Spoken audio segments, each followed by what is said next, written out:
अहो तुम्ही आज पूजाशी बोलणार आहे की मी बोलू? तुमचा काही धाक म्हणून नाही आहे तिला, नुसतं लाडावून ठेवलं आणि तुमच्यामुळे शेफारून गेली आहे. लग्न आहे, सासरी जाणं म्हणून काय झालं?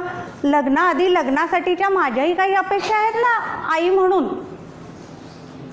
नवीन पिढी म्हणून किती गप्प बसायचं? रोज रोज काय भेटायचं असतं होणाऱ्या नवऱ्याला?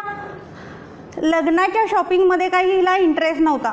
मला काय कळतंय, तुझं तू घे, मला काय वेळच नाही म्हणून तिने काही इंटरेस्ट घेतला नाही.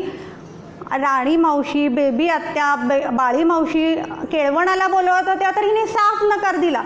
का तर मला वेळ नाही, किती प्रवास करून जायचं, माझं डाएट आहे, मला काही वेळ नाही. हे सगळं करायला हिला वेळ नाही. आणि राहुल बरोबर फिरायला मात्र हिला वेळ आहे. येणारे जाणारे विचारतात हो मला, नवरी मुलगी कुठे आहे, कशी आहे, घरातल्या लग्नाची तयारी कशी चालली आहे. घरातल्या वाढलेल्या कामांमुळे माझ्या मेलीची किती तारांबळ होते हे हिला दिसत नाही. एका कामात म्हणून मदत नाही. घराचं रंगकाम, घराचं रिन्युएशन हे सगळं कुणासाठी? हिच्याचसाठी ना. मी मेलीने 100 ठिकाणी फिरून 1000 चौकशा करून लग्नाची शॉपिंग केली आणि आता ही म्हणते मी मेहंदीला घरातलाच ड्रेस घालणार. घरातलेच तर लोक आहेत ना, बाहेरचं कोण बघणार आहे? आणि ज्यांनी मला बघायचं आहे त्यांनी तर बघून झालंय आणि त्याला माहिती आहे मी कशी आहे ते. नवरी म्हणून काही एक्साइटमेंटच नाही हो. सगळी काही हाऊस मलाच आहे. सगळं 12 रेड्यांचं बळ मलाच आलंय. साड्या बदलायला आणि सगळे प्रोग्राम अरेंज करायला.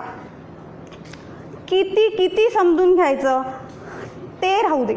आता हळदीला म्हणे मी साडी नाही नेसणार, मी काही स्पेशल ड्रेस मागवलाय ऑनलाईन. हे मला आधी सांगायचं ना.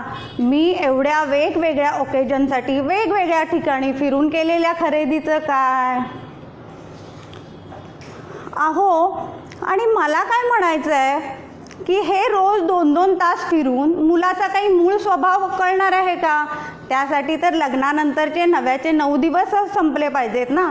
त्यानंतरच कळेल शेअरिंग करतोय का, केअरिंग आहे का, लग्नाआधीच्या वचनांना जागतोय का की सगळं विसरून गेलाय, हे तर लग्नानंतरच कळेल ना. शेवटी काय, पदरी पडलं, पवित्र झालं म्हणून संसार करावाच लागतो आपल्यासारखं. हे कोण समजावणार हिला?